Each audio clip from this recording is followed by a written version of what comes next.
Tired of feeling like you don't belong? Like you're always one step out of sync, at the party, in the group chat, even around the dinner table? You're not alone. This first quiet stretch is about the ache beneath that awkward laugh or too fast reply, the longing to belong. The human need to find your people, your rhythm, your unspoken, yes, this is it. You might not know this, but that need? It's older than language. You come into this world biologically wired to look for cues of safety, sameness, and acceptance. Imagine this, you're walking into a room where no one knows your name, but something shifts. A glance, a nod, a line from someone's mouth, suddenly your shoulders drop, and you exhale. You don't even realize you've been bracing until the release comes. That moment? That's not just social comfort. That's the limbic system lighting up like it found fire. But let's rewind. Because it doesn't always feel that good. Often, it starts with loneliness. Quiet, creeping, coffee-stirring kind of loneliness. Maybe you're in a crowd, but you still feel like the odd puzzle piece that doesn't fit. And here's the kicker, according to mainstream psychology, that emotional discomfort is a survival mechanism. Researchers have shown that social exclusion activates the same brain areas as physical pain. Yes, rejection actually hurts in a measurable, neurologically verified way. Like touching a hot stove. Except it's invisible. And yet, you still try. You people please, mirror, perform, chase validation. Because deep down, you're not looking for popularity. You're looking for resonance. For that click when someone sees your weird joke and laughs not because it's funny, but because it's familiar. You're looking for the humans who don't drain your battery. The ones who charge it. Here's something interesting. In ancient tribal societies, exile was considered worse than death. To be cut off from the group meant certain extinction. No fire, no food, no shelter. But modern loneliness? It's quieter. More complicated. You can be surrounded by people, endlessly online, and still be starving for connection. And the worst part? You start to wonder if maybe the problem is you. Philosophers have long debated the nature of self and society. Are you an individual first, then a group member? Or are you shaped entirely by your tribe? The truth probably lives somewhere in between. You are built for individual thought and collective connection. But when the people around you don't mirror your internal world, that dual nature starts to strain. You second-guess your instincts. You trade originality for acceptability. You shrink. And yet, there's hope in the ache. That sensation of not fitting in? It's actually your soul telling you it still believes in belonging. If you truly didn't care, you wouldn't feel it. It's your internal compass saying, not here, not yet, but keep walking. You probably won't know this, but psychologists call that deep craving for social harmony affiliative motivation. It's the drive to form warm, cooperative bonds, especially when the stakes are high. And while everyone has it to some degree, some of us feel it more acutely. Introverts, neurodivergent folks, empaths, you may have grown up hyper-aware of other people's energy. Maybe you've been trained to shape-shift. But now, you're tired. You don't just want to be around people, you want to be yourself around people. Picture this instead, you're laughing at something dumb. Not strategic, not impressive, not even appropriate. But someone else snorts at the same time, for the same reason. You make eye contact. That feeling? That's belonging. No audition, no stage lights. Just shared absurdity. So the question becomes, how do you move from performing to being? From orbiting social spaces to inhabiting one fully? That's what this journey is for. It's not about becoming more like others, it's about finding others who help you become more you. Slowly. Quietly. Authentically. Just a quirky detail, there's a little-known phenomenon called the co-rumination bond. It's when people grow close by obsessively discussing problems together. Sounds sweet at first, right? But it can lead to emotional burnout and trauma bonding. Real belonging isn't just mutual misery. It's also mutual weirdness, joy, values. If you're only bonding over what's broken, your tribe might not be as right as it feels. That shift in energy leads us into something else: how your biology, your brain chemistry, and your ancient survival instincts all conspire to make you crave community. You're not needy. You're human. Before you settle in, feel free to like the video if it brought you a little peace, and if you'd like to join us again, we'd love to have you back. Subscribe when you're ready. No pressure, just rest. Share something if you feel like it. Let's slowly drift into tonight's quiet moments together. That quiet ache we touched earlier, the longing to belong, it didn't arrive out of nowhere. It's not some modern social media side effect. It's ancient. Primal. Your nervous system is hardwired to notice who's near, who's safe, who accepts you, and who doesn't. You don't just want community, you were designed for it. That's why this next part pulls back the curtain on the survival code inside your brain. The part of you that treats social rejection like a threat to your life, because once upon a time, it actually was. Let's ease into it. You probably think of survival in terms of food, shelter, protection. But here's the reality: early humans survived not by physical strength alone, but by forming tightly knit groups. If you were injured or sick or vulnerable, the group helped. If you gave birth, the group surrounded you. If you lost your way, someone came looking. But if you were rejected? Oof. That usually meant death. It wasn't poetic, it was literal. Your brain remembers. Mainstream psychology calls this the social pain overlap theory. In short, the same parts of your brain that light up when you experience physical pain, particularly the anterior cingulate cortex, also activate during social exclusion. That time you were ghosted? That weird tension after the friend group left you out? Your body reacted like you broke a rib. No blood, but still bruised. Something you'll want to know: in lab studies, participants who were excluded in a simple virtual ball toss game, seriously, that basic, still showed pain responses in their brain scans. It didn't matter that the scenario was imaginary. What mattered was that exclusion, even on a symbolic level, felt threatening. That's how seriously your nervous system takes connection. And yet, here you are, in the modern world, where tribes look different. You're not huddled around a fire scanning the horizon for wolves. You're juggling group texts, online communities, the occasional forced brunch. But your brain doesn't care about the setting, it's still scanning for safety. It asks, am I accepted here? Do I belong? If I disappeared, would anyone notice? The need to belong is so deeply embedded that children, especially, will go to painful lengths to secure it. They'll suppress their true emotions, perform roles, mimic accents, even abandon their favorite interests, all just to stay included. That survival strategy doesn't disappear with age. It just gets more sophisticated. You start networking instead of playing. You shape opinions for harmony. You smile when you want to scream. And slowly, the survival tactic becomes the identity. A long-standing controversy surrounds whether the human brain evolved more for problem-solving or social bonding. One camp believes cognition developed so we could manipulate the physical world. Another argues that brains grew larger primarily to navigate complex social networks. It's the Machiavellian intelligence hypothesis versus the social brain hypothesis. Both hold water, but if you've ever cried after being unfollowed by someone you barely knew, well, that might tilt things toward the social side.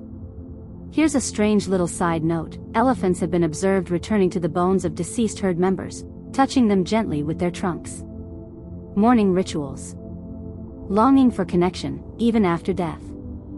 You might be an entirely different species, but the thread of tribal memory runs through you, too. The need for emotional proximity. The ache for shared presence. Even when it's long gone. So now you're wondering, if this need is so basic, why does it feel so hard to satisfy? Why can't you just slide into a group like a puzzle piece and be done? Well, modern life complicates everything. You're exposed to thousands of people a day. Online, at work, in passing. That's way more than your tribal ancestors dealt with. And yet you still have the same tiny circle capacity. Psychologists call this Dunbar's number, the theory that humans can only maintain around 150 stable social relationships. Of those, maybe 5 to 7 are deeply intimate. So your brain gets overwhelmed, your connections get shallow, and suddenly the ache returns. It's not your fault. What your nervous system wants is co-regulation. It wants those safe glances, nods, hand touches, shared silence. Real-time social soothing. But instead, you get comment sections, calendar invites, and delayed text replies. You're still biologically tuned for firelight and face-to-face. So the disconnect between what your body expects and what it gets? That's where anxiety lives. But here's the hope. Once you understand this wiring, you can stop blaming yourself. You can start moving differently. More gently. More intentionally. You don't have to chase every connection. You just have to notice the ones where your body relaxes. The ones where your humor lands. Where your silences aren't awkward. Where you don't rehearse your sentences beforehand. Where you don't walk away from a hangout replaying every word you said like it was a bad audition. Remember this, finding your people isn't just nice, it's neurologically nourishing. Your tribe helps regulate your cortisol levels. They stabilize your serotonin and oxytocin. They literally affect how your body handles stress. Studies even show that strong social ties reduce the risk of early death more than quitting smoking. Yep. You read that right. Belonging isn't a luxury, it's medicine. And yet, here comes the challenge. Not everyone will understand this. Some will dismiss your need for deep connection as neediness. Others will insist that independence is the ultimate virtue. But let's be honest, being independent doesn't mean being disconnected. You can be whole and still long for someone to laugh with you at 2 a.m. about something dumb. You can be strong and still want someone to check in. That doesn't make you weak. That makes you beautifully human. That shift in understanding takes us to another layer, how the strategies you learned to belong might be holding you back now. Because while survival modes served you once, it may no longer fit who you're becoming. Let's keep walking. And now you begin to see it, this belonging thing. It isn't just about finding your people. It's about learning to peel back the layers of who you've become to be liked. Because somewhere along the way, you learn to wear masks. Subtle ones at first, little adjustments to your voice, your taste, your interests. But over time, those masks start to blur into your identity. And the most confusing part? You're not even sure when you started doing it. Let's sit with that for a moment. You walk into a room, sense the vibe, and instinctively shift. Different tone. Different posture. You start choosing words that feel safe. Maybe you laugh at a joke you don't think is funny. Maybe you hold back a comment that feels too much. These things seem small, but add them up over years, and you start to wonder, who even am I under all this camouflage? Mainstream psychology calls this self-monitoring. High self-monitors are skilled at reading social cues and adjusting accordingly. It's not always a bad thing. In fact, it can help in diplomacy, job interviews, or navigating unfamiliar settings. But here's where it turns. When you monitor so much that you lose track of your real preferences, your body begins to rebel. You feel socially exhausted. You dread conversations. You leave interactions feeling strangely hollow. This might grab your attention. Studies on false self-presentation show that the more often people feel they have to fake traits in social settings, the more likely they are to report symptoms of anxiety and depression. You'd think being socially adaptable would ease distress, but pretending to be someone you're not actually increases emotional fatigue. The longer you perform, the harder it becomes to recognize your authentic self underneath. And that's where the mask becomes sticky. A long-standing controversy surrounds whether identity is something fixed or fluid. Do you have a core self that's waiting to be revealed, or do you simply become the sum of your roles and performances over time? Some researchers argue that there's no such thing as a true self, just a cluster of social selves shaped by context. Others believe authenticity is real and necessary for psychological well-being. So where does that leave you? Probably somewhere in the middle, aware that while adaptation is part of life, there's a version of you that feels more whole, more peaceful. And maybe that version has been quietly waiting for your permission to come forward. A weird little bonus: in 17th century France, people used fans to communicate in secret social codes.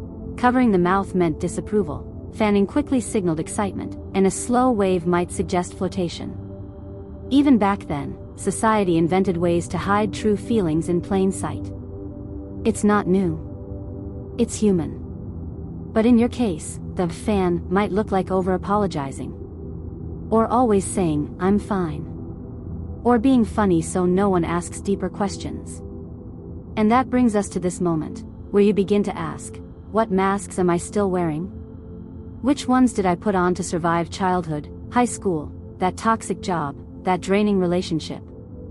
And are those masks still serving me, or just keeping me invisible? Take this slow. It doesn't require dramatic unmasking in the town square. Start with the small stuff. The music you say you like because it's popular. The opinions you mirror because it keeps the peace. The interests you hide because they seem too niche. Spoiler: someone out there is also obsessed with 18th century shipbuilding documentaries. You're not as alone as you think. Because here's the truth: your tribe, your real people, can't find you if you're always in disguise. They're not looking for the watered-down version of you. They're looking for the quirky, opinionated, slightly chaotic version who sometimes talks too fast about niche things and laughs at inappropriate times. That version? That's the one that sends out the strongest signal. The issue has sparked significant intellectual debate, especially in personality theory. Are traits like extroversion, openness, or agreeableness fixed by genetics, or shaped entirely by environment and experience? Some psychologists argue that identity stabilizes around age 30, while others insist you can reinvent yourself at any point. What both camps agree on, though, is that long-term inauthenticity chips away at self-esteem. Pretending is heavy. It takes a toll. So what can you do? First, observe. Begin to notice when you're slipping into performance mode. Is it around certain people? Certain situations? Track how your body feels. Do your shoulders tense? Do you feel the need to rehearse what you say? That's usually a sign you've put the mask back on. Then, experiment. Let a little more of the real you leak through. Share the unpopular opinion. Wear the outfit you love but usually second guess. Mention that random thing you're into and see what happens. The world doesn't end. In fact, someone might lean in and say, "Wait, me too." And that's the spark. You don't have to unmask everywhere, all at once. But when you start showing up as yourself in even one space, one conversation, it begins to rewire your brain. You slowly teach yourself that authenticity and acceptance can coexist. That shift in perception softens your internal landscape. You stop bracing for rejection and start anticipating connection. And that's when things begin to change. You don't need everyone to love you. You just need the right ones to see you. But for that to happen, they have to recognize you. So let them. So you're starting to unmask. Maybe slowly. Maybe nervously. And the truth is, it's harder than it sounds, right? Everyone tells you to just be yourself, but no one really explains how. Like, what does that even mean when parts of your identity have been stitched together by approval, fear, or habit? Here's the uncomfortable truth: being yourself isn't natural. Not at first. It takes practice. Effort. A gentle kind of courage. Because let's be real, you've been training for years to blend in. To not take up too much space. To sense what other people want from you and become it before they even ask. And if you're nodding right now, it probably means you've become really good at survival. Gold star good. But survival isn't the same as living. Mainstream psychology backs this up. Carl Rogers, one of the founding figures in humanistic psychology, described a fully functioning person as someone who is open to experience, self-aware, and constantly evolving toward their true self. But he also acknowledged the tension: most people operate from a place of conditional positive regard. Translation: you only feel worthy if you act the right way. If you're funny but not too intense, smart but not threatening, kind but not a doormat. It's exhausting. There remains considerable disagreement about whether authenticity is a trait, a state, or a skill. Some researchers argue it's part of your personality, stable and inherent. Others say it's a behavior you can develop over time, like a muscle. What's becoming clear is that authenticity involves vulnerability. You can't be truly seen unless you're willing to show what's really there. Did you know this? MRI studies show that people who value authenticity tend to have higher connectivity between areas of the brain associated with emotional processing and self-reflection. In other words, authenticity literally lights up your neural network in complex and integrative ways. You're not just being yourself, you're building yourself, moment by moment. But here's the trap. A lot of people confuse being yourself with being liked. You think that if you reveal your true thoughts, your real humor, your actual boundaries, people will run. And sometimes they do. That stings. But sometimes, the right ones stay. And that's how your tribe begins to form. Now, let's take a second to talk about something slightly embarrassing but very real, the authenticity hangover. That moment after you speak your truth, share an opinion, admit a feeling, say no for once, and you immediately spiral into panic. Was that too much? Did I come off weird? Maybe I should have just smiled and nodded. Sound familiar? That spiral is a sign your nervous system is adjusting. It's trying to reconcile the old safety strategy, blend in, with the new practice, stand out a little. It's awkward at first. It's vulnerable. But it gets easier. And eventually, it becomes your new default. A small, quirky twist: the Japanese have a concept called Han and Tateme, your true feelings versus your public facade. It's a culturally accepted duality. People expect you to show a polished version of yourself in public while keeping your deeper thoughts private. So if you've been living in this split, you're not alone. Every culture has its own code about when, and if, it's safe to be real. But here's the magic: when you risk just a little more honesty, it creates space for others to do the same. Your truth becomes permission. You say, "Yeah, I actually don't like that show everyone's obsessed with," and someone else exhales and says, "Oh my God, thank you. I thought I was the only one." Boom, connection. Not performance. Not politeness. Just resonance. It starts small. But it builds. And no, this doesn't mean you need to bare your soul to every barista or group text. Boundaries matter. Privacy is still sacred. But somewhere along the line, you realize that protecting your truth isn't the same as hiding it. You can be selective without being fake. You can be private and still be real. It's a practice. And it's tiring at first. But it's worth it. The issue isn't that you don't know who you are. It's that the world has taught you to second-guess what you know. To edit it. Dilute it. Put it in a nicer box with a bow. But let's be honest, your tribe isn't looking for gift-wrapped you. They're looking for real you. The one who sometimes talks too much when they're excited. The one who gets teary over music. The one who wears mismatched socks or has a deep love for spreadsheets or still laughs at cat videos from 2009. That version? It's magnetic. Because it's honest. And when you start showing up that way, flaws, quirks, passions intact, you begin to attract others who do the same. You're no longer bonding over performance. You're bonding over presence. That's where belonging starts to take root. That shift in self-awareness brings you closer to something new, a way of living where you're not constantly managing impressions, but instead letting your energy speak first. And you'll be amazed at how clear the signals become when you trust them. We're heading there now, into the world of signals, resonance, and the subtle ways your people call to you, even before you know them by name. As your mind drifts deeper, another layer opens, because now that you're starting to peel back the performance, you're ready to learn how your people find you. And, just as importantly, how you find them. It's quieter than you think. No blinking signs or dramatic moments of fate. It's more like tuning in. Catching the signals of the like-minded. Learning to read the social frequencies humming all around you. You know that feeling when you overhear someone say something and your ears perk up, like your brain whispering, "Wait. That's familiar."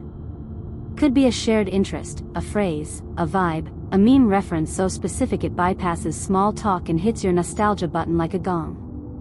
That's a signal. Mainstream psychology calls this phenomenon affinity signaling. It's the way humans, consciously or not, advertise their group identity through subtle cues. Think clothing choices, slang, humor styles, even how much eye contact they make. You might not realize it, but every time you wear that obscure band tee or quote a line from an old TV show, you're sending a flare out into the social universe. Hey. If you get this, maybe we get each other. You might find this surprising. Even your emoji usage can be an indicator of social identity. Studies have shown that certain online communities develop shared symbol languages, almost like dialects. Using the cry face instead of a plain smile might feel small, but to someone else in your orbit, it says, "I speak your language." Wild, right? The cool part? You're already fluent in this system. Your nervous system is scanning for these cues constantly, even if you're not consciously aware of it. That moment when you instinctively like someone? That's often your mirror neurons firing, sensing familiarity, shared emotional tempo, and psychological safety. It's not just chemistry. It's neurobiology doing its thing. But there's a twist. Not all signals mean what you think they mean. Just because someone loves the same book, podcast, or aesthetic doesn't automatically make them your tribe. It's a starting point, but resonance goes deeper than surface interests. It's about shared values. Shared ways of experiencing the world.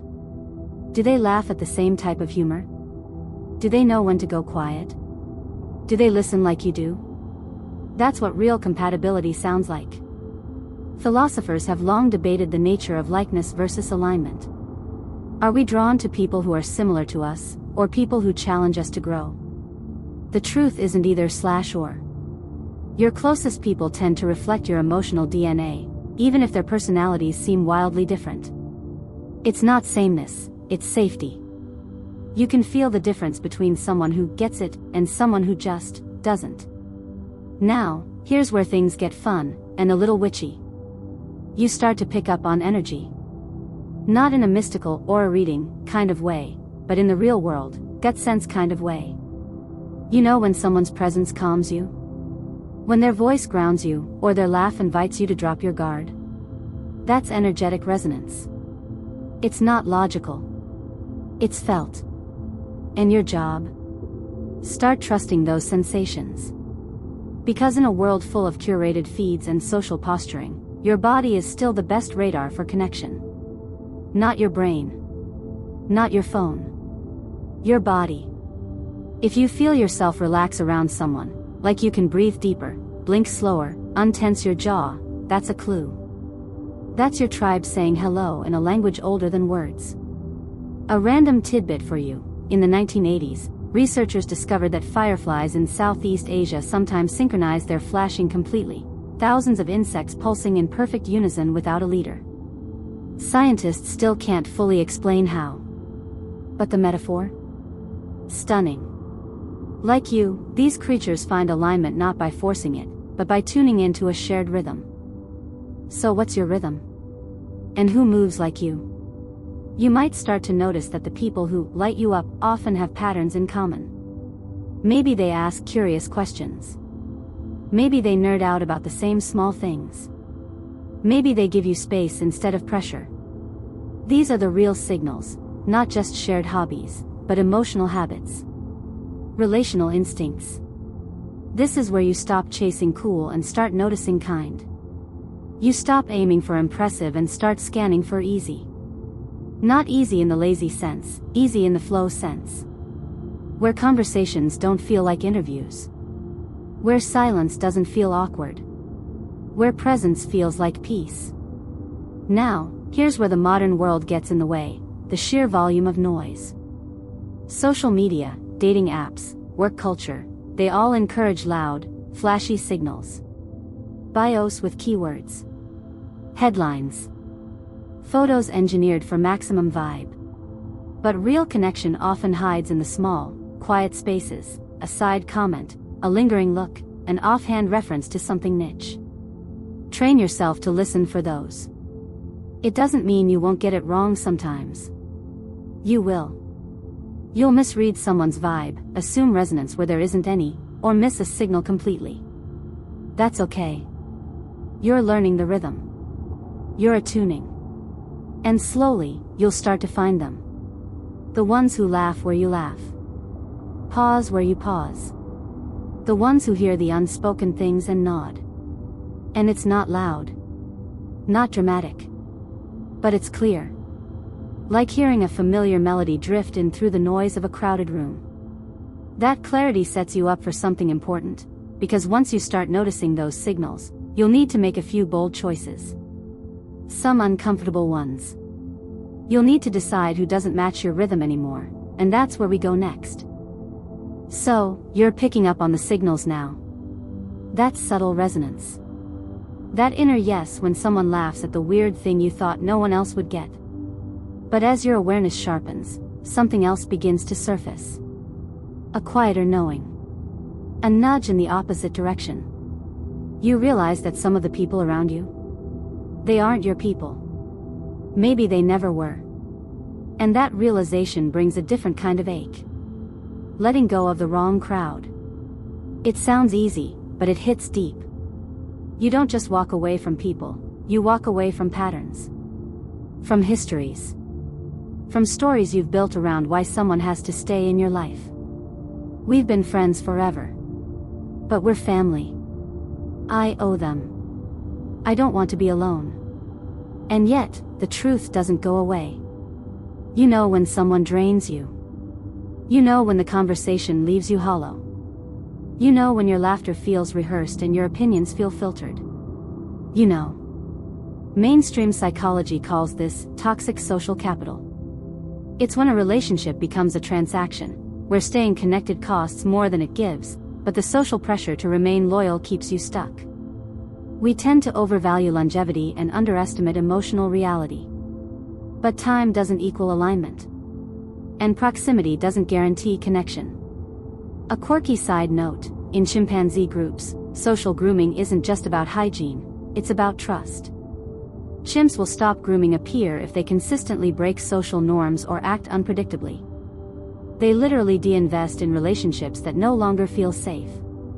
Even our primate cousins know when to pull back. And here you are, feeling guilty for unfollowing someone you haven't spoken to in 4 years. It's okay. Because walking away doesn't have to mean drama. It doesn't need to be a full-blown speech or a burned bridge. Sometimes, it's just space. Quiet detachment. Less energy. Fewer explanations. A slow and graceful fade. Of course, that's easier said than done. The issue has sparked significant intellectual debate, especially in attachment theory. Do we form bonds for security, or because of genuine compatibility? And when those bonds feel unhealthy, is it better to repair or release? Therapists often explore this through the lens of earned secure attachment, the idea that even if you grew up in unstable relationships, you can learn to choose healthier ones over time. But first, you have to get honest about who's really showing up for you. And who's not. You probably know that person. The one you've outgrown but still see out of habit. The one who cuts you off mid-sentence or always redirects the spotlight. The one whose energy leaves your body tense, your thoughts second-guessing. They weren't always like this. Or maybe they were, but you were too lonely to care. Either way, the connection doesn't feel good anymore. And your nervous system knows it. Here's something interesting. Studies on emotional contagion show that your mood can shift just by spending time around someone chronically negative or anxious. Not because you're weak, but because you're wired to mirror. Empaths and highly sensitive people feel this even more. Which means keeping certain people around too long can distort your emotional baseline. You start carrying stress that doesn't belong to you. So what do? You start by acknowledging it. Without judgment. Without needing to make anyone the villain. Not every mismatched connection is toxic. Sometimes people grow in different directions.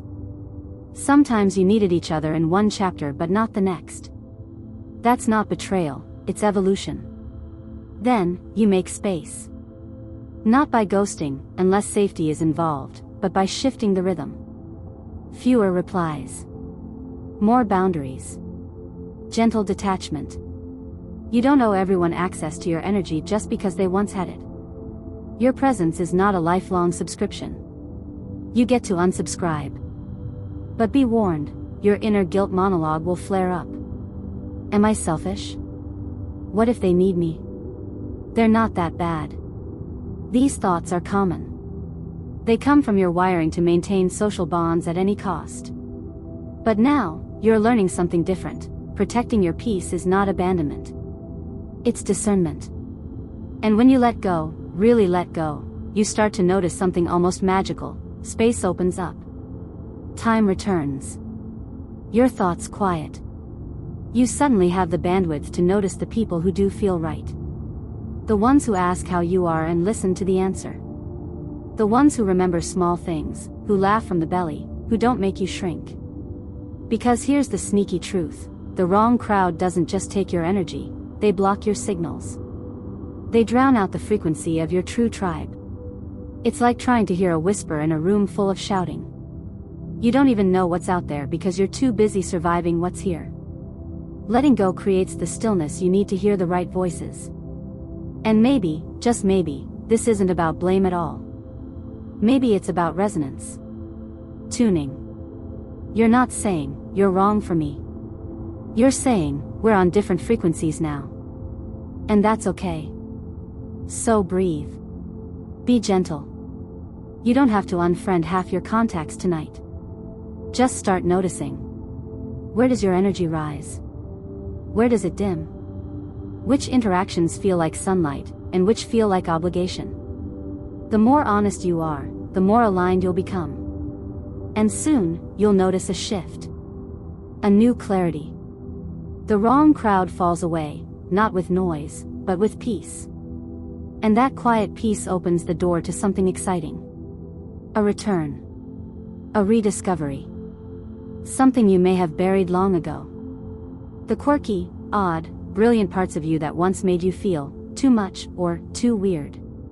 But those parts? They're your compass. Let's go there next, because your weird is your way home. So now the noise is starting to fall away. You've pulled back from the wrong connections, turned down the volume of social static, and, surprise, you're not as alone as you feared. In fact, you're hearing something again. A quieter voice. A familiar one. It's yours. And this time, it's saying, hey, remember me? This is where you reclaim your weird. That word might make you flinch a little. Weird. It's been used against you before, hasn't it? In school. At work. Even at home. It's code for, too different, too intense, too much. And so you learn to tuck parts of yourself away. The parts that didn't quite match. The obsessions, the phrases, the hobbies that made people squint at you. You got the message, hide that. It's not normal. But here's the truth, your weird is not a flaw. It's a signal. It's the map to your tribe. Mainstream psychology even backs this up. The Big Five personality theory, one of the most well-researched frameworks, includes a trait called openness to experience. People high in this trait tend to be curious, imaginative, creative, and, yes, often labeled weird. But research shows these individuals are also more likely to form meaningful, unconventional social bonds. In other words, the more you are, the more likely you are to attract others who see you. You might find this surprising. In 2015, a study on social preference showed that people are significantly more drawn to idiosyncratic individuals when those quirks are expressed confidently. It's not the weirdness that pushes people away, it's the insecurity around it. When you own it, your weird becomes magnetic. Think about that. The things you were once embarrassed by might be your most powerful social glue. But here's the challenge, you've probably been hiding those parts for so long that reclaiming them feels risky. What if people laugh again? What if they don't get it? What if no one shows up? Yeah. That's the gamble.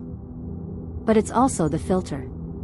Because when you start to let your quirks rise back to the surface, when you stop curating and start expressing, you naturally repel the wrong energy and attract the right one. You're no longer broadcasting, "I'll be whatever you need." You're broadcasting, "Here's what I actually love. Here's what lights me up." If you vibe with that, cool.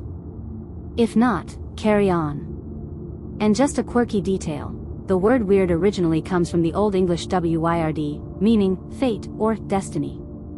In ancient times, being weird wasn't about being odd, it was about being uniquely tied to your path. The weird sisters in Shakespeare? They were seers. Connected to the threads of fate. So, yeah. Your weird might just be divine. Let that sink in. Now, take a minute. Remember something you used to love. Something that made you light up before you were told to be cool or practical. Was it a hyperfixation on dinosaurs? A secret love for poetry? An obsession with board game design or obscure horror films? Whatever it is, go there.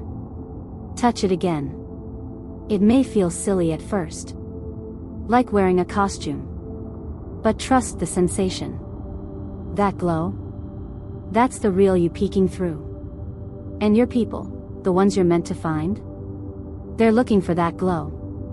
Not the bland, polished version. The vivid, niche, "I can't believe you like that too" version. A long-standing controversy surrounds whether your core identity is discovered or created. Some argue that you uncover it like buried treasure, others claim you invent it, choice by choice. But here's the thing, your weirdness is usually the clue. It's the part that didn't get socialized out of you. It survived. And if it's still here, it's probably important. So how do you let it lead? You begin by speaking it. Not to impress. Just to exist. You mention the strange band you love without apologizing. You make the obscure reference. You wear the weird pin. You bring your niche knowledge into conversations, even if it means explaining it. Not everyone will get it. But the ones who do? Oh, you'll see it in their face. The recognition. The relief. The resonance. Because they were waiting too. They've been waiting for someone to say, "Oh, you're into that too." They've been playing it safe, hoping someone else would break the ice. And when you do, you're not just reclaiming yourself, you're inviting others to do the same. Let's be clear, though. Reclaiming your weird doesn't mean being loud or performative. It doesn't mean forcing your personality into every room. It means allowing your authentic interests, expressions, and humor to surface naturally. It means not editing your joy. It means honoring the parts of you that don't fit the algorithm. And yeah, it might make some people uncomfortable. They might squint. Shrug. Scroll past. That's fine. They're not your audience. Your weird isn't meant for everyone. It's meant for the ones who feel seen by it. And those people? They're out there. So here's a quiet little dare. This week, show one more layer of your weird. Wear something you usually second guess. Mention that niche podcast you love. Share a meme that makes you cackle even if no one else gets it. Watch what happens. You're sending out your beacon. And as that beacon strengthens, something begins to shift in your outer world. You're no longer looking for a place to blend in. You're stepping into spaces where your weird belongs. And that belonging? It doesn't chase. It doesn't prove. It simply is. Now, with that part of you waking up again, you're ready for the next gentle step, putting yourself in the way of belonging. Because while your tribe won't magically knock on your door, you can start placing yourself in the kinds of spaces where they're more likely to show up. Let's take that step together. That shift in energy, that flicker of rediscovered weirdness, is the beginning. But now you have to take it out into the world. Not all at once, not loud or flashy. Just quietly, intentionally. You're going to start putting yourself in the way of belonging. Because here's the truth that no one tells you when you're lonely. Your tribe probably isn't hiding under your bed or sitting silently in your current friend group, waiting to be noticed. No, they're out there. And to find them, you have to move. Not change. Just move. You've already done the internal work, questioning who's not for you, letting go of the wrong crowds, reclaiming your voice. Now it's time to take that self and place it in new spaces where belonging can actually happen. Because connection doesn't chase you down when you're isolated on the couch, scrolling and sighing. It arrives when you take even the smallest step toward where your people gather. But let's break this down, because this isn't about just join stuff advice. We're not going full extrovert overnight. This is about intentional exposure. Stepping into the kinds of environments, online or in person, where your values, interests, and vibe are more likely to resonate. Mainstream psychology has a phrase for this: affordances of environment. It refers to the way certain spaces invite particular behaviors and connections. A poetry open mic? It invites vulnerability. A climbing gym? It invites challenge and trust. An online fandom forum? It invites obsessive detail sharing. The space you're in helps shape what parts of you come forward. So if you're constantly in spaces that reward perfectionism, detachment, or conformity, it's no wonder your weird, wonderful self doesn't feel seen. An interesting point: research into third places, locations that are not home, first place, or work, second place, shows they're critical to well-being. Think coffee shops, bookstores, hobby groups, libraries, even niche Discord servers. These are low-pressure gathering spaces where communities can spark without the heavy formalities of networking. They're casual, but rich with potential. And they're where you often find people just being. So here's your gentle assignment: find your third place. Start small. Think soft entry. Join a book club, yes, but maybe one that reads magical realism or essays on mushrooms.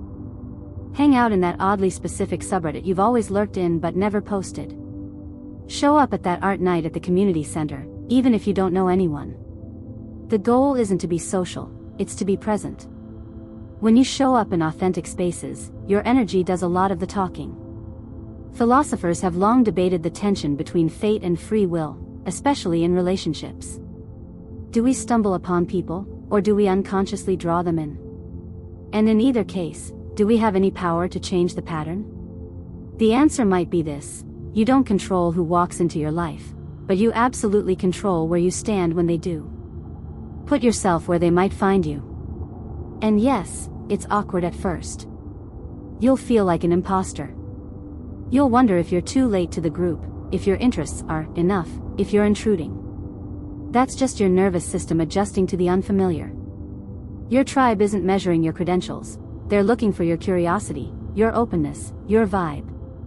If you show up with those, you're already halfway there. Something a bit unexpected: in the 1800s, letters of introduction were used to form new social circles. People couldn't just walk into a new group, they had to be presented. But now? You have Instagram, group chats, forums, niche Facebook groups, event listings, and mutuals. The door is already open. You just have to peek in. And let's not forget the digital world. If in-person settings make you clam up or shrink, start online. There are more curated micro-communities than ever before. Bullet journalers, cosplayers, composting nerds, queer birdwatchers, people who roleplay medieval fantasy on Wednesday nights with nothing but spreadsheets and inside jokes. If you feel niche, good. That means your community is probably just as specific, and just as ready. So, how do you start? Here's the trick: lead with honesty. When you introduce yourself, online or offline, say what lights you up. I'm kind of obsessed with haunted architecture will attract more resonance than I work in marketing. That doesn't mean spilling your life story. It just means broadcasting the frequency you want to be met on. If you want soul-level friends, don't lead with surface-level banter. Show the depth, even just a drop. It ripples. And remember, belonging takes time. You might show up to a space and not click with anyone on the first try. That's okay. Don't write it off. Give it a few rounds. See how it feels. The first visit is just information gathering. You're not committing, you're exploring. Also, take the pressure off yourself to make friends right away. You're not speed dating a soul circle. You're letting your energy be seen. You're learning to exist in places where your weirdness doesn't just pass, it thrives. Where your quietness isn't awkward. Where your enthusiasm isn't too much. Where you don't have to explain your references, because someone's already smiling when you make them. The issue has sparked significant intellectual debate in community psychology, whether true belonging arises more from shared values or shared experiences. Some argue that going through life events together bonds people more deeply. Others say that alignment in worldview matters more. But when it comes to your tribe, you'll likely find it's a bit of both. Shared experience gives you rhythm. Shared values give you depth. And both are built through time. Through repeated exposure. Through presence. So don't worry if the spark doesn't happen immediately. Keep showing up where your soul feels curious. Curiosity is a breadcrumb trail. Follow it. Show your face. Post the comment. Ask the question. Say the weird thing in the room and see who turns around. They will. That momentum carries you forward now, into the quieter, softer work of building connection. Not by pushing, but by allowing something deceptively simple to grow, small talk. Yes, that awkward, seemingly useless exchange you usually dread? Turns out it might just be the key to building something real. Let's talk about that next. You're showing up now. In those odd little spaces where your weird doesn't just survive, it stretches, breathes, and starts to smile again. That part of you thought was too strange? Turns out, it's a calling card. But what happens next is often the part people skip, how you go from proximity to connection. From, we're both here, to, we see each other. And strangely enough, it usually starts with something we tend to roll our eyes at. Small talk. Yeah, I know. Just saying it feels beige. Pointless. Like wading through verbal cotton balls just to get to something real. But here's the surprise, small talk isn't the enemy. It's the gateway. It's the door your future tribe walks through, casual, hesitant, maybe a little off topic, but through it, something deeper can start to unfold. Mainstream psychology refers to this as the mere exposure effect. Basically, the more frequently you see someone, the more positively you tend to feel about them. Even if you don't say much. Even if the conversations are shallow. Over time, that presence alone breeds trust. Familiarity. Warmth. And when that's layered with small talk, you've got the perfect soil for connection to take root. You might find this surprising. Studies show that people consistently underestimate how much others enjoy casual conversations with strangers. Researchers call it the liking gap. You walk away thinking, well, that was awkward, while the other person thinks, I really liked them. You're both too busy doubting yourselves to realize a spark might have happened. So don't discount small talk. It may not be deep, but it's meaningful in its own right. It signals safety. It tests rhythm. It lays the groundwork for future depth. And when you show up authentically, even in tiny ways, it turns those soft exchanges into something that matters. Still skeptical? Let's reframe it. Small talk isn't about weather or sports. It's a dance. A gentle test. Can we vibe? Do our energies match? Can we move from, how was your weekend, to, what do you really care about? Not all at once. But slowly. With care. And honesty. Here's how to make it work for you. First, shift your goal. You're not trying to be charming or impressive. You're just being present. Ask questions that are low stakes but real. What's something weird you're into lately? Or, is there a food you secretly hate even though everyone else loves it? Let the conversation zigzag. Let it be playful. Real connection doesn't follow a script. Next, listen for clues. People drop bits of themselves in casual conversation all the time. A mention of a favorite book. A side comment about a dream job. A pause when talking about family. These are micro-invitations. If you're tuned in, you'll hear them. And when you gently follow one, that's where resonance lives. A long-standing controversy surrounds whether friendship is built more through shared activities or shared disclosure. Is it the doing or the talking that forges bonds? Most psychologists agree that both matter, but it's often the accumulation of small, repeated, safe exchanges that creates the container where deeper sharing can happen. So yeah, how's your week been, matters. It's the scaffold. A weird little bonus. In 16th century France, there was a social practice called preliminaires, a series of polite, seemingly mundane exchanges that preceded any meaningful conversation. It wasn't fluff, it was structured. A ritual. A way to feel each other out before diving deep. So maybe small talk isn't new. Maybe it's ancient. A slow approach. Kindness. Of course, you'll have those days when you feel too tired to try. When your brain says, why bother? And that's okay. Not every interaction leads somewhere. But when you feel even a flicker of interest, follow it. Ask the question. Stay 1 minute longer in the conversation.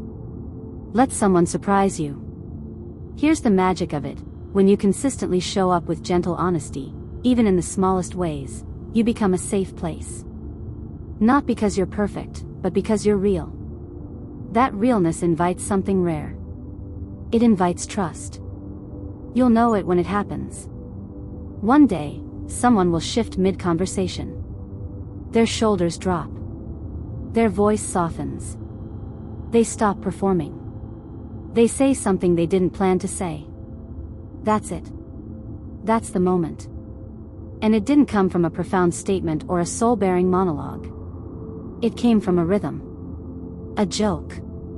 A shared moment over something dumb like what cereal mascot is most chaotic. It's probably the Trix rabbit, let's be honest. That's what small talk can do. But let's also be clear, this isn't about forcing connection. Not every exchange will go somewhere. Some people aren't your people, and no amount of witty banter will change that. That's not failure. That's filtering. Small talk is the gentle sorting process through which your future tribe identifies you, and you identify them. And when you do find someone who clicks, nurture it. Message them. Ask them to coffee. Invite them into something, low pressure, real. Because even the strongest tribes begin with tiny yes. Tiny risk. Tiny comment. Tiny, hey, that thing you said, me too. And that brings us into the next phase. Because small talk builds bridges, but those bridges need time. They need patience. You're not hunting for instant soulmates. You're learning the pace of sustainable belonging. And that slow unfolding? It's where the magic really lives. That slow unfolding brings us here, into the often overlooked truth about belonging. It takes time. Real connection, real friendship, real tribe, it doesn't happen overnight. There's no shortcut, no viral moment that replaces the slow burn of shared experience. And yet, you're probably used to looking for fast answers. Swipe right, match. Follow, DM, comment, get a reply. But friendship? Soul-level belonging? It doesn't brew like instant coffee. It simmers. You meet someone, you click a little, and maybe you think, wow, this could be something. But then life happens. The schedules don't align. The momentum stalls. You wonder if it's worth following up. Spoiler, it usually is. Because real tribe building isn't built on intensity. It's built on consistency. Mainstream psychology backs this up through the propinquity effect, the idea that the more often people see each other in shared spaces, the more likely they are to become friends. Not because of deep compatibility right away, but because of frequency. Familiarity. The drip drip drip of time and trust. This might surprise you. A 2020 study found it takes about 50 hours of shared time to turn a stranger into a casual friend, and more than 200 hours to become close. That sounds like a lot until you realize that your future best friend might just be one lazy Saturday hang away from becoming permanent. But here's the mistake most of us make: we expect fireworks. We confuse high emotional intensity with depth. You meet someone new, share a few life stories, and boom, it feels big. And sometimes, that spark leads somewhere. But more often, it burns fast and fizzles. Because depth isn't built in one night. It's built through 100 little nothings that add up to something sacred. There remains considerable disagreement about whether friendships should form naturally or be cultivated intentionally. Some say, it should just happen. Others argue that friendship, like any meaningful relationship, requires effort. Not forced closeness, but follow-through. Intention. You don't have to chase. But you do have to show up. A small but strange highlight: in traditional Japanese culture, the concept of kizuna refers to the deep bonds formed through shared hardship, effort, and endurance, not instant affection. It's the kind of friendship that feels earned. And once formed, it lasts through silence, distance, and time. So how do you stay open when the pace is slow? Start with presence. When you talk to someone, really talk, give them your attention. Ask thoughtful questions. Remember details. Follow up later. Hey, did your cat's surgery go okay? Goes further than you think. People remember that. People feel that. Then, lean into the awkward middle phase. The "we're not strangers, but we're not close yet" stage. That's where most potential friendships die, not from conflict, but from drift. You think, I don't want to be annoying, so you don't text. You assume they're busy. You wait. And they wait. And nothing happens. Be the one who nudges. Who invites. Who sends the silly meme or asks if they want to go thrifting. Not with pressure. Just with openness. Because consistency signals care. And when you're consistent, people relax. They begin to trust that you're not just a novelty. You're not in it for attention. You're in it for real. For the long haul. And that trust is what opens the door to belonging. Now, this part is delicate, because pacing also means not forcing it. Just because you see potential doesn't mean it'll bloom. Some connections stay surface level. Some fade. Some grow slowly but never quite reach the depth you hoped for. That's okay. Your tribe isn't made up of everyone you meet. It's built from mutual energy. But here's where it gets beautiful: when something does start to deepen, when the conversations stretch, when the check-ins become natural, when you start using inside jokes without realizing it, that's when you know something real is growing. And it didn't come from intensity. It came from time. You'll start noticing the rhythm. You're not asking, "Do they like me?" anymore. You're asking, "Can we grow together? Can we show up for each other when it's not convenient?" That's what builds tribe. Not just similarity, but shared reliability. A lot of people ask, how do I make real friends as an adult? The answer is deceptively simple: be patient, be present, and be the kind of friend you wish you had. People are starved for realness. For steadiness. If you can offer even a little of that, without demanding anything in return, you'll start to attract it back. But it's also okay to rest. You don't have to be on all the time. Real belonging allows for downtime, for silence, for space. That's how you know it's safe. You don't have to perform. You don't have to entertain. You just have to be. You're not planting a garden that blooms overnight. You're planting a forest. Roots first. then the rest. And that leads us to something vital. Because once you've begun to find your people, once you've settled into the rhythm of real connection, the next question becomes, can I really let myself be seen here, without performing? The answer, slowly, begins to reveal itself.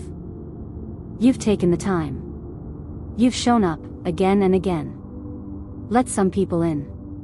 Maybe not all the way, but enough that it feels different. Lighter.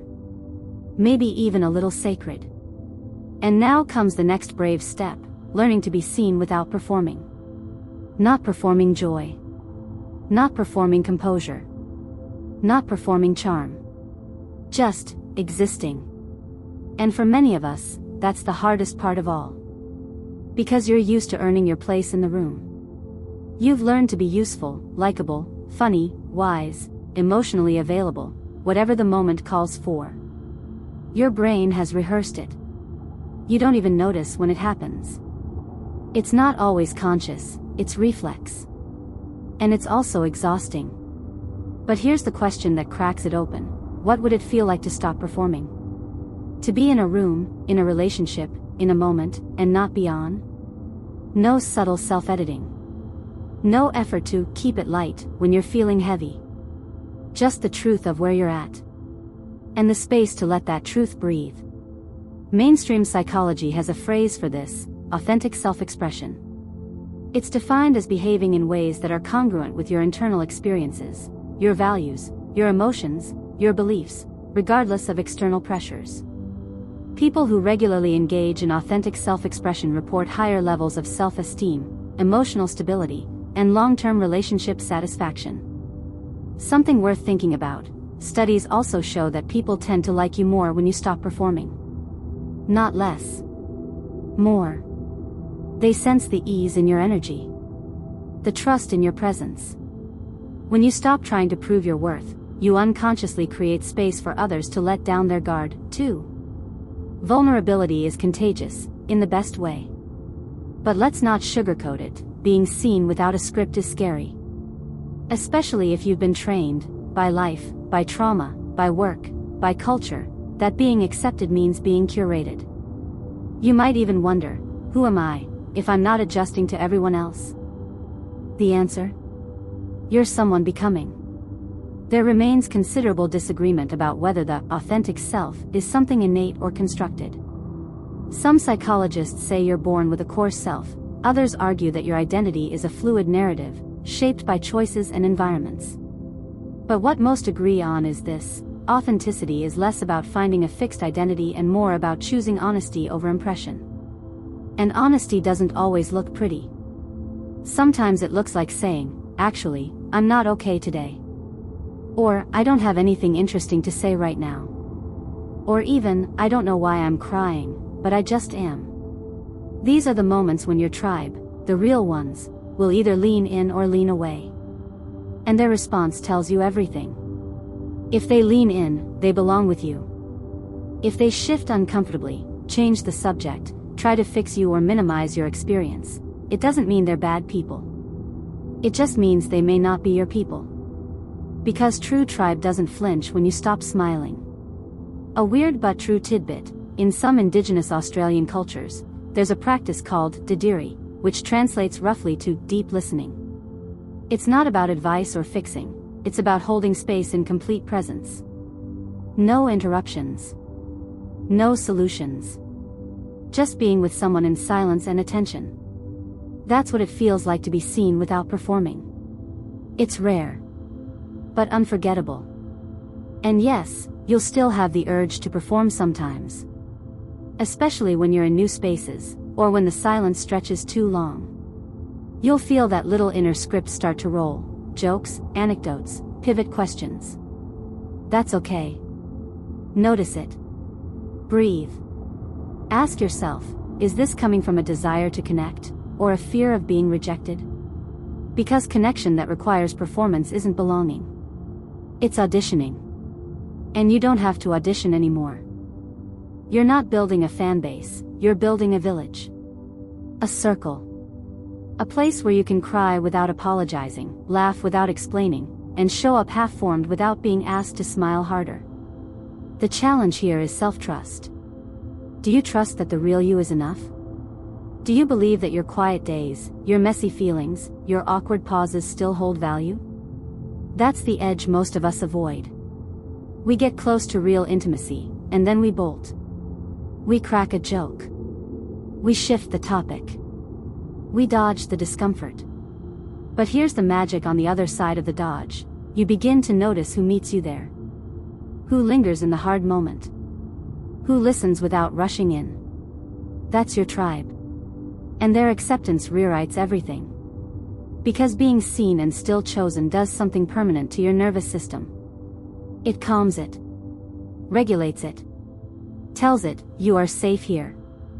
You don't have to work so hard. And when that safety settles in, it opens up something else, something lighter. You start to play again. You laugh more easily. You dance without thinking. You tell stories with wild hand gestures. You get silly. And that joy?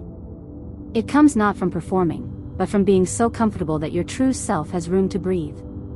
The issue isn't that you're too much. It's that you've spent too long in rooms too small for your truth. So breathe.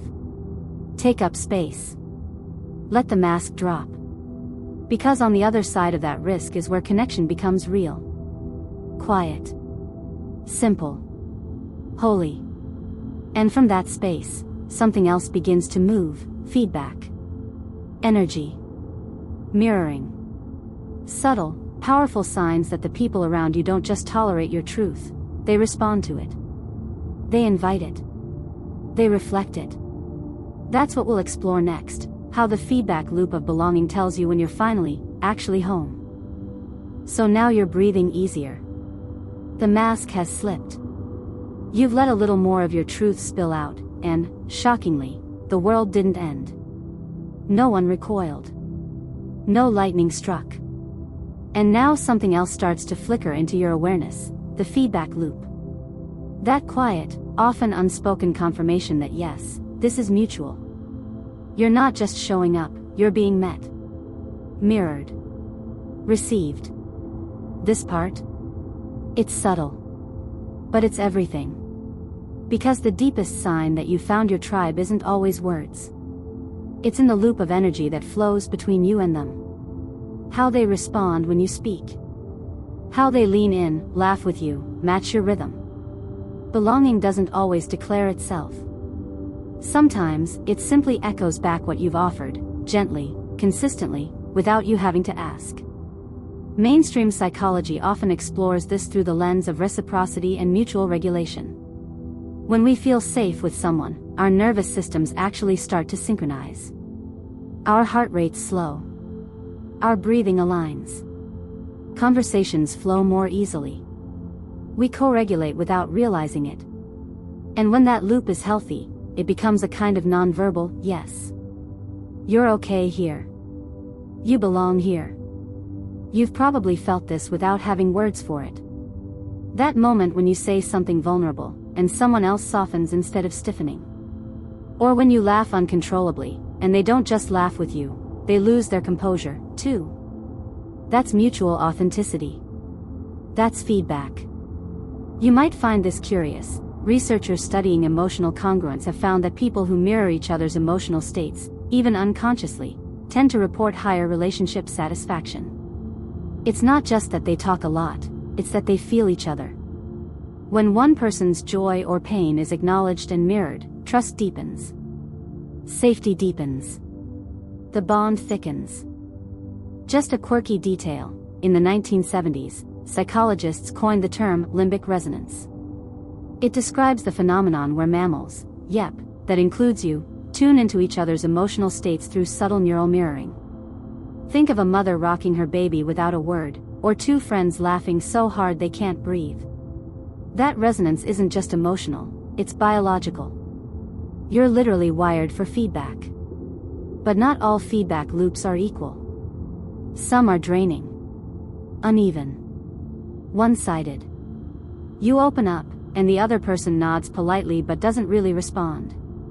You ask questions, but they never ask back. You offer energy, and get silence. And even if the content is fine, the vibe feels off. Flat. Muted. That's a broken loop. And here's the part that trips most people up. You start to think maybe you're the problem. Maybe you're too much. Maybe you said it wrong. Maybe you should have been funnier, cooler, quieter, smoother. But here's the reality. It's not always about you. It's about chemistry. Compatibility. Timing. The issue has sparked significant intellectual debate, especially in relational psychology, around whether chemistry is learned or instant. Some believe it can develop over time through exposure and trust. Others argue it's a form of intuitive recognition. What's becoming clear is that while you can build connection intentionally, true resonance often includes a mysterious element you can't fake. And when it's there, you feel it. Your nervous system knows. You don't leave the conversation replaying every word you said. You don't feel drained or overexposed.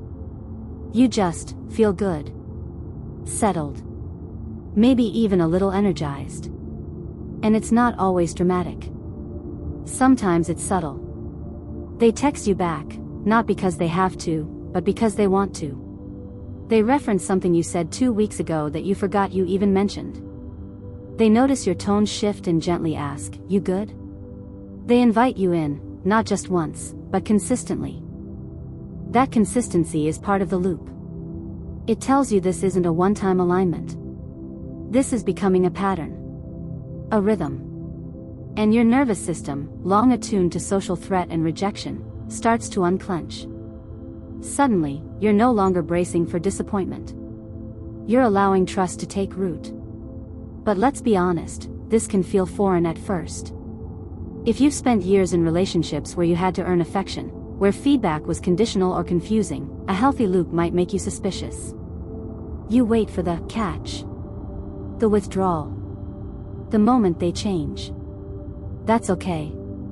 That's your nervous system being cautious. But don't let it write the script forever. Start tuning into what feels good. Where you feel seen. Where you feel safe. Your tribe won't leave you guessing all the time. They won't make you beg for crumbs of attention. They'll show up. Not perfectly, but consistently. That's your new bar. And the more you get used to mutual feedback, the less tolerance you'll have for dead loops. You'll start noticing when conversations feel like performances. When the energy only goes one way. When you're always the one reaching, checking in, making the effort. And you'll start to let those go. Because your tribe doesn't require you to overextend. You won't feel like a burden. You won't feel like a project. You'll feel like a person. And that feedback loop will begin to feed something deeper, healing. That's where we go next. Because once you're in community, real, resonant, reciprocal community, it doesn't just feel good. It starts to repair things you didn't even realize were broken. And that's when the journey starts to feel like home. You've stepped into something deeper now. You found moments of resonance, those tiny yes, the quiet echoes that say, "You belong here." You've noticed how the right people reflect your energy, not drain it. And something surprising is starting to happen beneath the surface. Maybe it's subtle. Maybe it's quiet. But make no mistake, it's powerful. You're beginning to heal. Because belonging doesn't just feel good, it rewires you. Connection, when it's safe and real, has the power to patch the cracks. To soften the scars. To tell your nervous system, again and again, you're not alone anymore. And that message? It's medicine. You might not even realize how much you've been carrying. The years of being misunderstood. The performative friendships. The micro-abandonments. The too loud laughter that masked the loneliness. All those little cuts from relationships that never really held you. And then suddenly, someone looks at you with no agenda, and just says, "I'm glad you're here." And something melts. Mainstream psychology has a term for this, relational healing. It refers to the process of repairing emotional wounds not through introspection alone, but through new, corrective experiences in relationship. In other words, What was broken in relationships often needs to be healed in relationships. That's where your tribe becomes more than just social support, they become part of your nervous system's reprogramming. You begin to expect safety instead of bracing for rejection. You begin to trust slowness. You begin to believe, maybe for the first time in a long time, that your presence is enough. Here's something interesting. Research on polyvagal theory, a theory about how the vagus nerve influences emotional safety, shows that connection with safe, attuned people can literally shift you out of fight or flight and into a state called ventral vagal regulation. Translation: your body calms. You digest better. You breathe more deeply. You feel more curious, more playful, more creative. That's not just emotional.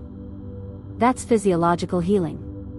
Something unexpected you'll want to know: in some African healing traditions, community singing and dancing are used not just for celebration, but as a form of therapy.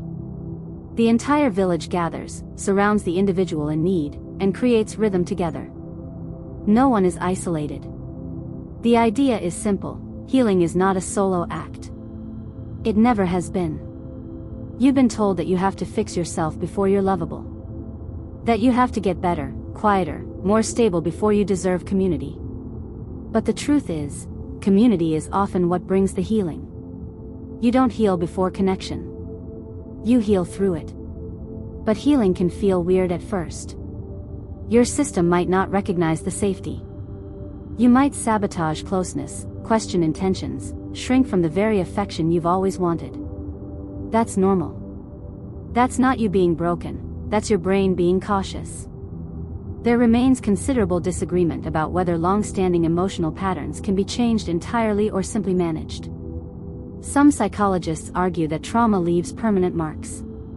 Others believe in full rewiring. What's undeniable is this: when you consistently experience relationships where you are safe, seen, and supported, your baseline changes. Your default shifts. And those shifts are sneaky. You notice you don't dread texts the way you used to. You don't replay conversations in your head for hours. You stop apologizing for things you didn't do. You laugh more freely. You set boundaries without immediately spiraling. You sleep better. You soften. That's what happens when your tribe holds you right. They don't fix you. They don't rescue you. They just love you in a way that makes you remember what it felt like before the world told you to edit yourself. And maybe, just maybe, you begin to offer that same safety to others. You start to become the person who helps someone else feel seen. The mirror. The anchor. You stop waiting to be invited and start inviting. You become the friend who checks in. The one who notices. The one who makes space. Because once you know what it's like to be held, you can't help but want to hold others the same way. Healing inside community creates a ripple effect. The steadier you become, the more stability you offer. You model healthy communication. You normalize vulnerability. You don't demand perfection from others, because you've stopped demanding it from yourself. But, and this part matters, healing through tribe doesn't mean your community becomes your therapist. It doesn't mean outsourcing your regulation or dumping every emotional wave on someone else. It means learning to coexist, co-regulate, and co-thrive. And sometimes that means walking through hard moments together. Conflict, misunderstandings, silence, all of that still happens in tribe. But when the foundation is strong, you weather those storms differently. You talk things through instead of ghosting. You give each other the benefit of the doubt.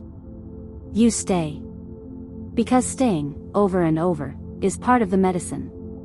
The people who see you through your awkward stages, your backslides, your "I'm not sure I'm okay" texts, those people anchor you. And in anchoring you, they help you rebuild the parts of yourself that once felt too heavy to carry. And so you heal. Slowly. Not all at once. But moment by moment. Until one day, you look around and realize, you're not performing anymore. You're not searching anymore. You're not afraid anymore. You're home. And as that feeling settles in, one last challenge appears on the horizon. Not as a threat, but as a reminder: belonging can be beautiful, but if you're not careful, it can also blur your edges. So how do you keep your tribe without losing your sense of self? Let's explore that next. You've made it to something solid now. Not perfect, not finished, but grounded. You've found your people, or at least the beginning of them. You've let yourself be seen without performing. You've felt the quiet miracles of emotional feedback, mutual safety, healing through presence. And it's beautiful. But now comes a quieter, subtler challenge. How do you keep that connection, without losing yourself? It's an easy trap to fall into, especially if you've spent most of your life chasing belonging. Once you finally feel safe, you can start to over-adapt again. Not from fear this time, but from comfort. You want to keep the peace, protect the warmth, preserve the closeness. And sometimes, that means you start saying yes when you mean no, or downplaying what you think. Or letting go of boundaries because it feels good to be wanted. This section is about staying whole while staying close. It's the final dance of true belonging, connection with individuality. Intimacy without identity loss. Let's walk slowly through it. Mainstream psychology frames this balance using the concept of differentiation, a term from family systems theory. It refers to your ability to maintain your sense of self, even in close relationships. High differentiation means you can stay connected without becoming fused. You can be in sync with others without absorbing their moods, needs, or opinions as your own. An interesting point to note, studies show that people with strong social bonds and strong differentiation report the highest relationship satisfaction over time. It's not enough to find your people. You also have to remain you inside the group. A small, quirky twist: in Viking culture, clan loyalty was everything, but individuals were still honored for their distinct skills. A tribe wasn't a melting pot, it was a mosaic. Warriors, healers, seers, farmers, each one with a role, a rhythm, and a right to be distinct. Belonging meant fitting together, not blending away. You might be tempted to blend.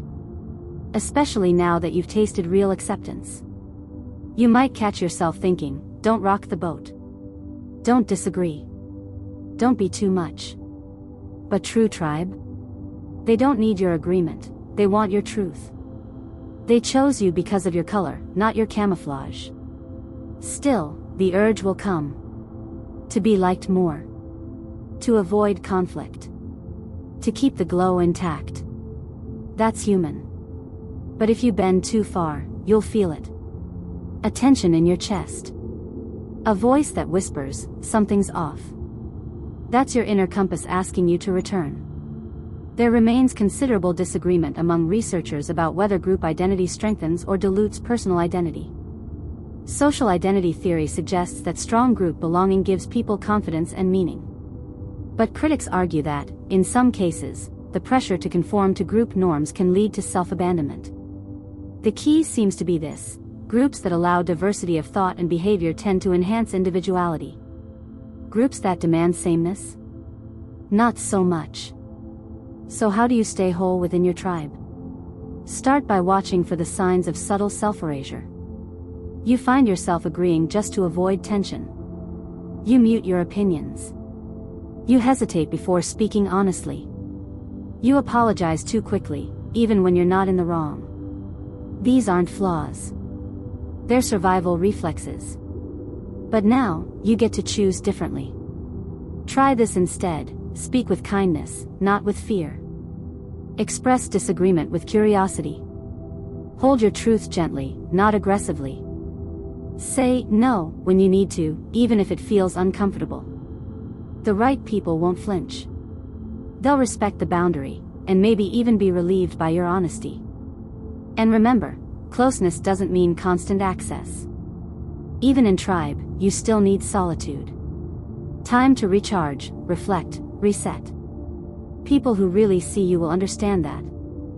You don't have to explain why you need a weekend off the group chat, or why you're skipping that event. You can just say, I need a little quiet this week. And they'll say, cool. See you soon. That's the measure of real belonging, room to breathe. You don't have to hold the vibe together. You don't have to carry the emotional weight of the whole circle. You don't have to earn your place again and again. You've already arrived. Now, your job is to stay rooted in yourself, even while being loved. Because love can be just as consuming as rejection if you're not mindful. Sometimes, being loved makes us reach for more love. We become performers again, not out of fear, but out of joy. And that joy starts to shape our identity. But here's the question: who are you when no one's looking? That version still matters. That version must be protected. So pause. Return. Re-anchor. Do the things that keep you whole. Write. Walk. Journal. Sit in silence. Say no. Explore something on your own. Keep a piece of yourself that is only for you, not hidden, just held. Not secret, just sacred. Just like your tribe is made of individuals who hold you, you are one of those people for them. And the more solid you are in yourself, the more solid you become in community. That brings us to a final, beautiful truth. Belonging isn't a destination. It's a rhythm. It expands, contracts, shifts, and breathes. Some days you'll feel completely at home in your tribe. Other days, you'll feel distant, off-kilter. That doesn't mean the connection is broken. It just means you're human. Your job isn't to cling, it's to tend. To keep showing up. To stay honest. To hold space for yourself and for others. And to trust that true tribe doesn't vanish when things get quiet. They wait. They return. They meet you where you are. And with that, soft, whole, held, we begin to ease into our wind down. Let it all settle now. Let your breath slow. Let your mind soften. Let everything we've uncovered tonight just rest. You've traveled far, from the ache of not belonging, through the unmasking, into the rhythms of resonance, healing, and wholeness. You've learned that finding your tribe isn't about fitting in, it's about unfolding. Becoming. Choosing spaces that mirror your truth back to you, gently, and without demand. And now that you know the way, you don't have to rush. You don't have to have all the answers. You don't have to find everyone all at once. Just keep following the trail of quiet yes. The laughter that feels like exhale. The conversations that don't leave you drained. The people who remember the small things and don't need you to shrink. Let those moments hold you. Let them build something steady. And let yourself belong, not just to others, but to yourself. You are not too much. You are not too late. You are not unfindable. You're just in the middle of remembering. So rest now. Let the questions fade. Let the ideas settle like mist on still water. You're safe. You're already home. Let's slowly drift into tonight's quiet moments together.